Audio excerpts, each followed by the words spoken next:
Hello, and welcome to this video series on what I believe is wrong with risk management today. My name's Rod Farah, and I'm the principal of Paladin Risk Management Services, a company that's been in operation now since 2007, providing consultancy and training services in the risk and the governance fields. Now, there is one fundamental problem that I believe is wrong with risk management today. And that is that we are doing risk management, but we're not managing risk. And the difference between those two is quite massive. We're doing risk management because we can point to a whole bunch of documentation, frameworks, plans, registers. You're going to have different registers for different categories of risk. You're going to have different registers for your different divisions. You could have thousands and thousands of risks in your risk register. But if you're looking at them only every 3 or 6 or 12 months, how is that managing risk? So what I've identified is that there are a number of issues that I believe are impacting the effective management of risk right across the world. And I believe that the management of risk is ineffective for one main reason, and that is because the avoidable keeps happening.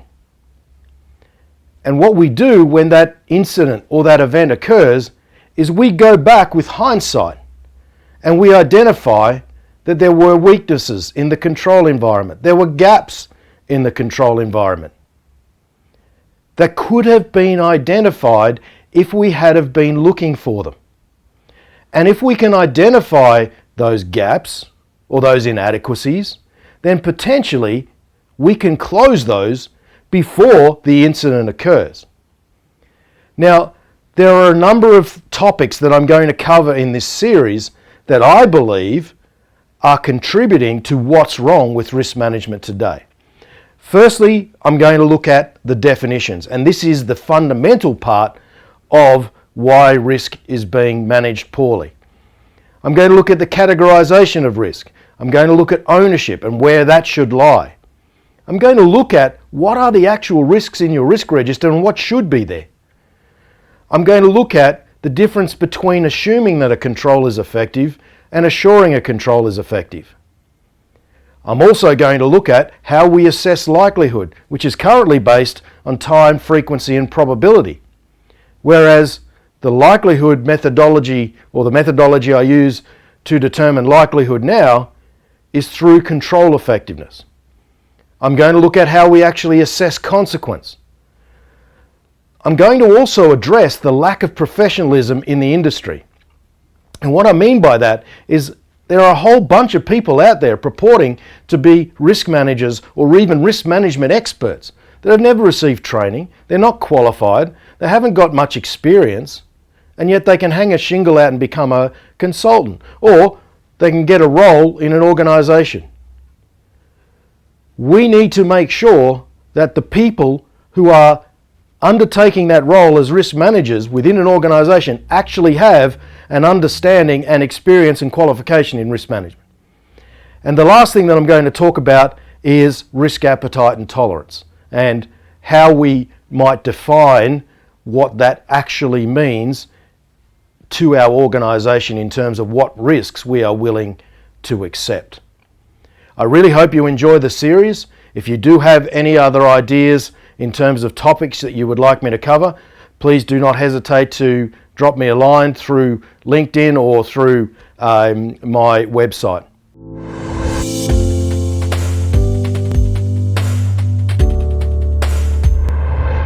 And thank you for joining me for the first of this video series on what's wrong with risk management today. My name's Rod Farah, the principal of Paladin Risk Management Services here in Canberra in Australia.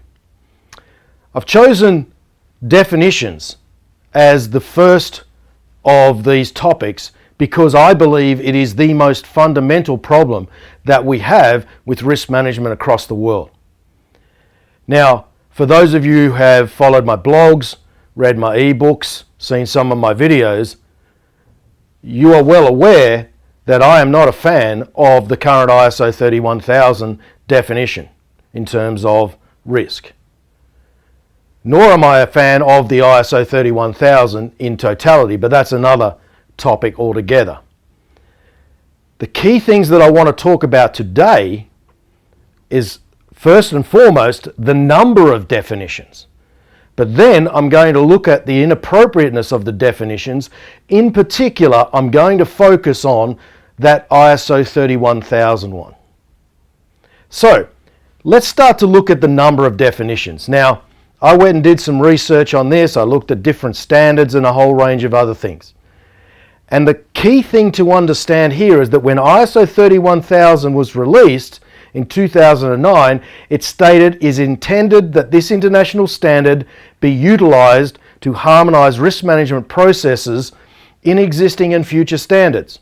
So you would think that the majority of standards that have been updated that include risk in them would have this definition. You would assume that all of these different organizations, international organizations and Australian-based and country-based organizations who are dealing in risk management would have gone to the same definition. But some 12 years on, that's not the case. In fact, we have got so many definitions of risk that it is mind-boggling. Obviously, we have the first of those, which is the ISO 31000, the effect of uncertainty on objectives. And as I said, I'll talk about that later.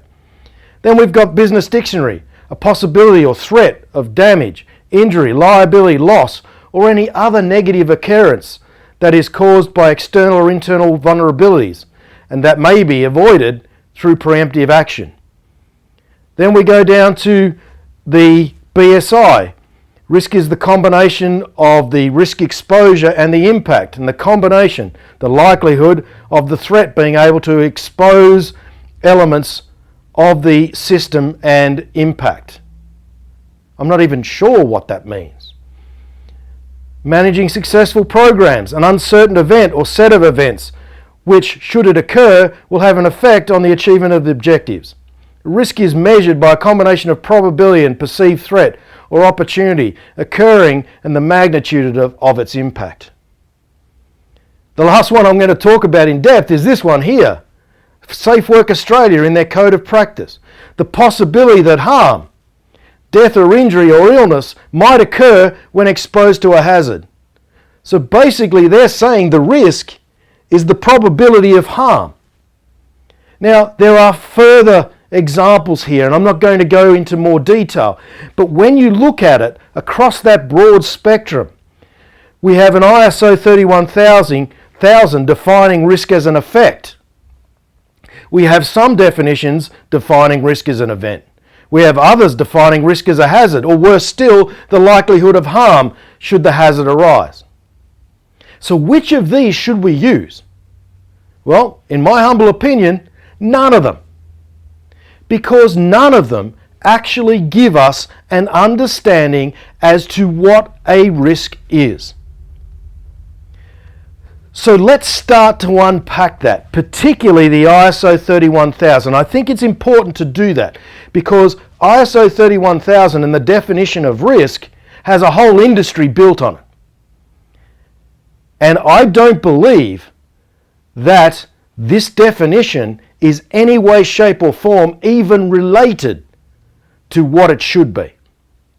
So let's start with the fact that, yes, we've got a whole bunch of, and a whole bunch of in terms of number and a whole bunch of variants in the definitions. The key here is the one that most people go to is the ISO 31000. The effect of uncertainty on objectives. Now, I've been doing this professionally for a long time, and I have consulted with hundreds of risk managers. And I've asked them to explain in a minute or less what that means. Now, the fact that I get 100 different answers, and the fact that after those 1 minute answers, I'm still none the wiser, makes it very difficult for risk professionals to actually pass on to the people in the organization what we mean by a risk. But let's unpack it a little bit further. Let's look at the word effect. Now, I've gone in and looked at a couple of definitions. A change which is a result or consequence of an action or other cause. So it's a change or a consequence. The result of a particular influence. Something that happens because of something else. So it's a result. So in essence, the ISO definition is defining a risk as the consequence of uncertainty on objectives. So we have now got ourselves in a situation where a risk is actually a consequence. Now, there's no doubt that organizations are subject to uncertainty.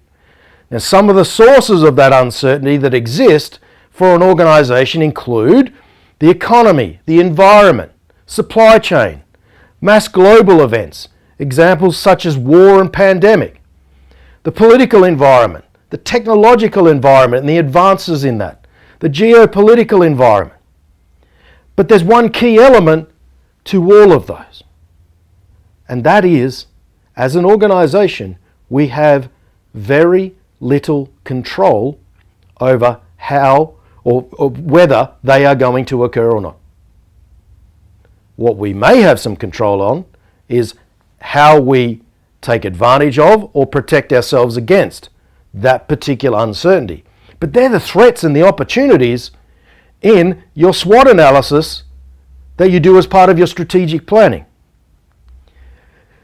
So the reality is that uncertainty that impacts an organization, absolutely. So that end, or to that end, the definition should probably read the uncertainty that impacts on organizational objectives.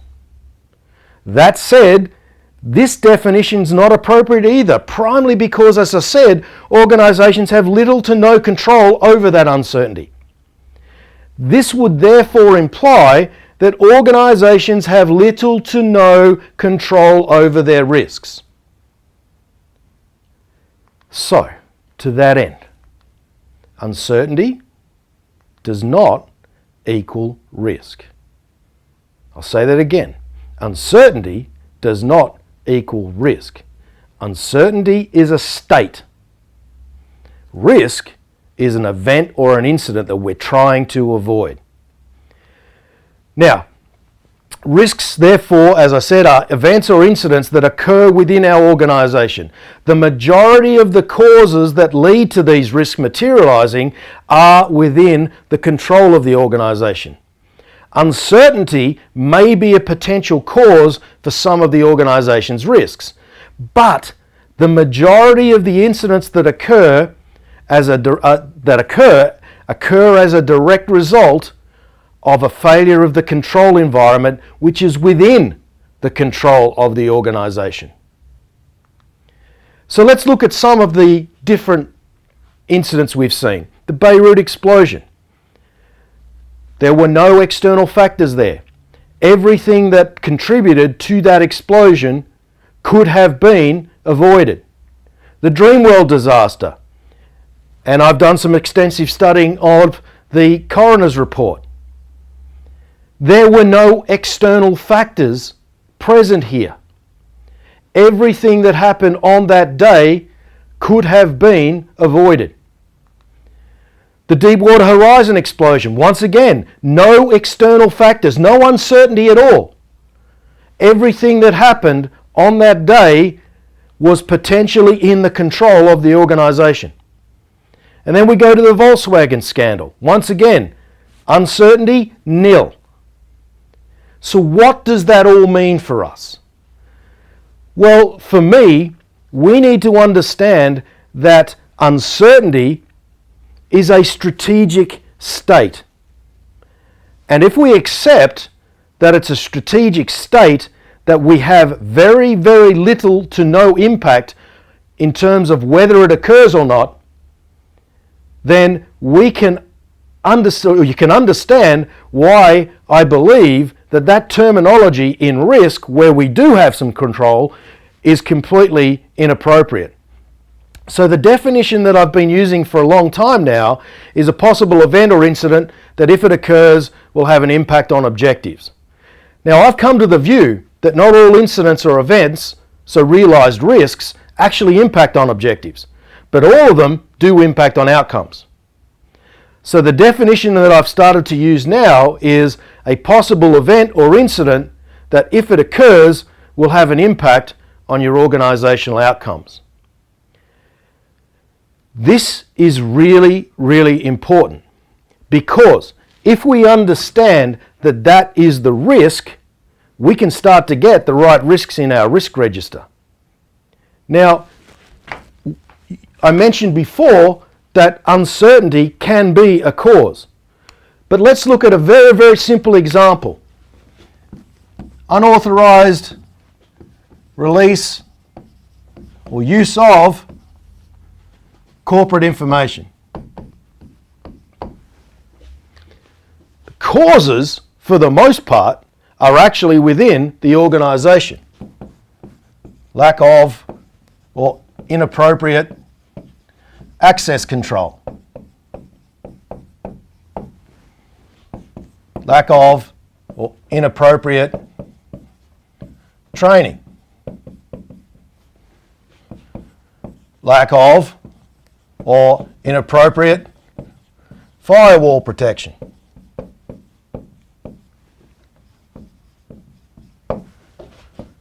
Lack of or inappropriate penetration testing.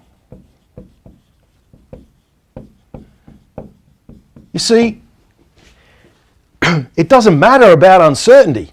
If you're not doing all of those things, you have a heightened likelihood that you are going to have an unauthorized release of your corporate information. Now, the uncertainty environment is down here, where we have cyber criminals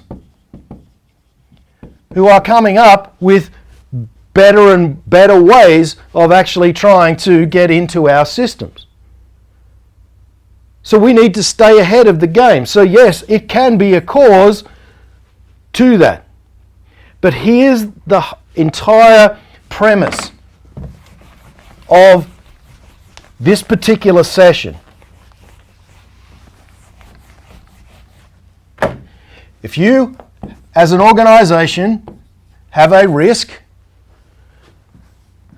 and a number of the causes, or the majority, of the causes are in your control, but some are out of your control, so the uncertainty. What you want to be able to do is to say, if that incident occurs, i.e., if that risk materializes, everything that you had in your sphere of influence, you had actually made sure was effective. And that it was this element of uncertainty or something that's outside of your control that has actually then led to that incident occurring. We need to get away from this belief that risk is the effective uncertainty on our objectives. We need to get away from the term uncertainty altogether, because I can guarantee you that the stuff that's going to bite you on the backside in your organizations is the stuff that's within your control. Now, take the definition that I've put or given you there and put that in front of 100 people and see how many of them don't understand what we're talking about. Alrighty, thank you for joining me on this first session. I really look forward to the second and obviously the up to the 9th and maybe beyond. I welcome your comments, and please, let's be careful out there. Thank you.